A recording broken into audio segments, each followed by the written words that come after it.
These are the rules. No pushing, no running in terror, no hanging about, and above all, no escape.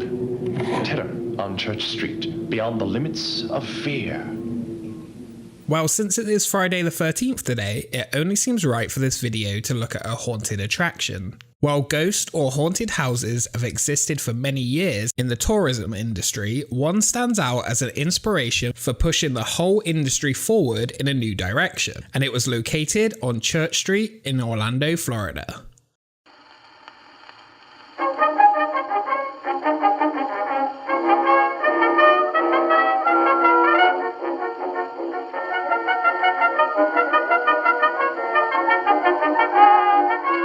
Now, as you walk around near the Amway Center, you may not realize the history that existed nearby.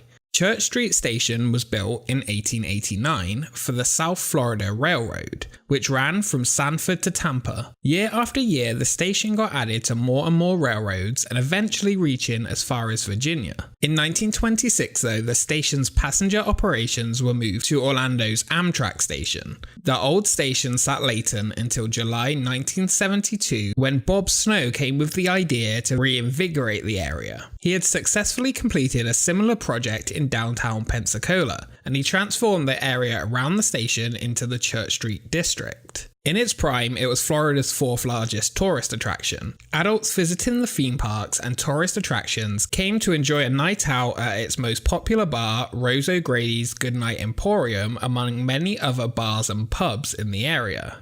In 1985, 1.7 million visitors would come to see the old Orlando Railroad area. The success of the area wouldn't last though, as Disney and Universal had plans to open adult bars and clubs for themselves. With Disney's opening of Pleasure Island in 1989, as well as City Walk later in 1999, the area began to lose popularity. One attraction in particular though, opened during the 90s, would remain popular. Located at 135 South Orange Avenue was Terror on Church Street. Opening the same year as Universal's Fright Nights, now Halloween Horror Nights, on November 8th, 1991. The haunted year-round attraction featured multiple floors of horror for its guests, and it took it to a new level with extreme detail. Inspired by the Passage del Terror, an interactive walkthrough horror attraction that still operates today around the world, visitors would enter in groups of 8 and exits existed throughout for the faint of heart. The attraction's tagline was "Beyond Terror, Beyond the Limits of Fear, there is Terror on Church Street," and the attraction spared no expense in creating an experience that had never existed before. It was among the first haunts to use lighting, fog, temperature, sound, and other sensory experience to fully immerse visitors. The goal was simple: to put audiences inside horror films and casting them as the victims. This model has since become the industry standard. Ladies and gentlemen, join us for Terror on Church Street! The size and scope of the attraction was also impressive, with 23 different sets, and the size of the cast was unlike any other haunted attraction that existed. The full experience took around 20 minutes to go through. The other aspects that made it stand out were the cast. Welcome to Terror on Church Street, North America's premier haunted attraction. You've never seen fear like we have here. Normally, haunted attractions were staffed by volunteers or teens, but Terror on Church Street wasn't just a haunted attraction, it was a theatrical production. We are the Eternal Dwellers.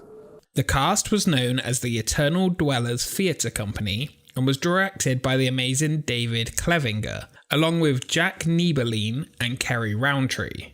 Alan Ostander, who now designs and creates makeup for TV and film, was the head makeup artist and character designer. Alan created a new age of special effects and designs for the cast of the attraction and used the best quality makeup to achieve it. Alan has actually gone on to create designs for other theme parks and attractions around the world, and is the owner of AEO Studios in Orlando. Besides his work in helping to create Terror on Church Street, he is most known as Hong Kong's father of Halloween for his 13 years working with Ocean Park to develop the Halloween holiday out there.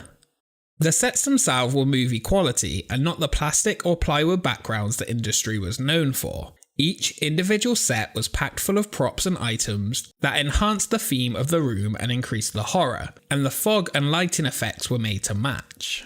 Not only did Terror on Church Street change the physical aspects of a haunt attraction, before the attraction, haunt marketing didn't really even exist. Anthony Perkins actually became the celebrity spokesman, and it was a natural fit as Perkins had attended the nearby Rollins College and had recently filmed Psycho 4: The Beginning at Universal Orlando. The marketing worked and drew in visitors from around the world to the 364 days a year attraction. The attraction even had a website during the 90s. Scenes inside the attraction included a demonic girl tied to the bed, hooded monks, a chainsaw maniac, and many other sinister characters.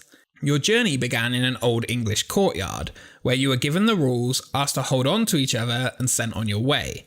Ushered into a dark candlelit altar room, you were greeted by the head of the Eternal Dwellers, and informed that you were now in their world, and you would be lucky just to survive. From there, the guests were on their own to find their way through zombie-filled graveyards, an underground vampire lair, Freddy's boiler room, and many more theatrical sets. Being a multi-themed attraction, each room transported guests to another place and time, from a body bag-filled morgue to the toxic waste facility, and a psycho mother careening down the stairs in a wheelchair. The attraction was probably the most frightening because it didn't rely on blood and gore, but rather totally immersed the guests in each environment and made the dangers feel very personal and very real. The attraction could not have asked to have been located in a better place than the iconic Woolworth building. The location itself had had numerous reports of real-life ghost activity, with guests reporting seeing children inside the attraction, even though they were not permitted inside, and reports of an eerie man dubbed the Yellow Man that became part of the attraction's lore. Whether these rumours were real or not added a sense of mystery to the attraction and an extra level of atmosphere that would be hard to replicate elsewhere. Unfortunately, the attraction closed in May 1999, even though they had just signed on for a 5-year lease the year before. Reasons stated were the high rent, high operating costs, and the decrease in number of downtown visitors. The name and some of the props and sets were moved to a new location in the Church Street Exchange, but the success did not move with it. Pleasure Island and City Walk had taken the tourist trade and downtown Orlando was suffering. Terror 2 closed quietly, but the legend of Terror of Church Street lives on. The original building was torn down in 2003, making way for a downtown high-rise. The attraction had a huge impact on the haunt scene to this day, and its ideas and standards carried over not only to independent haunts, but the mainstream park events we still know and enjoy today. Many attempts have been made in the Orlando area to open another permanent year-round haunt experience, even by some of the people involved in the original Terror of Church Street, but the success cannot seem to be replicated. Terror on Church Street was the premier haunted attraction in the country and is missed by many still today. The attraction went on to inspire the next generation of haunted attractions around the world, including the evolution of Halloween Horror Nights. Hello, kids. It's Halloween season again, and this is your old friend Deadbeat, together with Roach and Gordon. It's time once again for Terror Tips. Thank you so much for watching. I hope you enjoyed this video, and if you did, please subscribe to join us on our future expeditions. Let us know if you visited this attraction, and be sure to share your memories and stories with us in the comments below. Thank you so much to Alan Ostander for helping out with this video, and if you would like to check out some of his other work, please check the description for a link to AEO's website. We will see you next time.